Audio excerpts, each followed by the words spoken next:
নমস্কার বন্ধুরা, দেখুন আজকের আমি পোমা মাছ ভাজবো পাতায় একটু অন্যরকম করি। এখানে হলুদ, মরিচ, লবণ, পেঁয়াজ, রসুন এক এক চামচ করে দিয়ে নিয়েছি। এখানেও তাই দিয়েছি, হলুদ, মরিচ, পেঁয়াজ, রসুন। আর এখন 1 টেবিল চামচ তেল দিয়ে দেবো। এখানে 1 টেবিল চামচ তেল দিয়ে দেবো।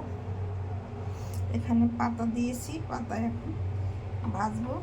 এটাকে মেখে তারপর পাতা সাজিয়ে দেবো। 2 মিনিট পর 2 মিনিট পর ফিরে এসেছি। মেখে এটাকে ভালো করে মাখতে হবে যাতে গার সাথে মশলাটা মিশে যায়। দেখুন কত সুন্দর করে মাখা হয়েছে। আমি এখন তেলে ধরিয়ে দিলাম। কম আঁচে ভাজতে হবে। 2 মিনিট পর ফিরে আসছি। 2 মিনিট পর ফিরে এসেছি। ঢাকনা খুলে দিলাম। এখন দেখুন জল বেরিয়েছে অনেকগুলো। এই জলটা আস্তে আস্তে টানবে। তারপর আমি ফিরিয়ে দেবো আর একটা পাতায়। একটু ঘুরিয়ে ঘুরিয়ে দিলে তাড়াতাড়ি টানবে। টমেটো দিলে বাড়তি জল দেওয়ার প্রয়োজন হয় না, এমনিতেই টমেটো থেকে জল বেরিয়ে যায়। 2 মিনিট পর ফিরে আসি। 2 মিনিট পর ফিরে আসছি। মাছের জল টেনে গেছে। একটু পরেই আমি ফিরিয়ে দিলাম। 2 মিনিট পর ফিরে আসছি।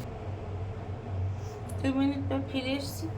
আর একটা থালায় তুলে দিয়ে নিয়েছি। এখন আর একটা পাতা দিয়ে এইভাবে ঢেকে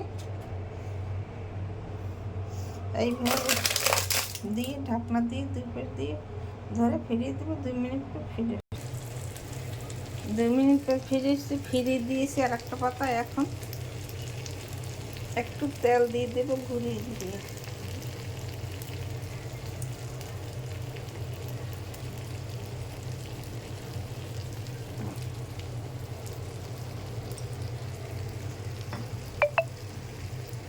দেখুন আমার মাছ ভাজা কত সুন্দর হয়েছে। টমেটো দিয়ে পোমা মাছ ভাজা ভাজা আমার হয়ে গেছে। এইভাবে আপনারা তৈরি করে ঘরে বসে খেয়ে দেখবেন, খেতে অনেক সুস্বাদু লাগবে। সুন্দর সুন্দর ভিডিও পেতে আমার ফেসবুক চ্যানেলটা লাইক, কমেন্ট, শেয়ার করে পাশে থাকবেন। ধন্যবাদ।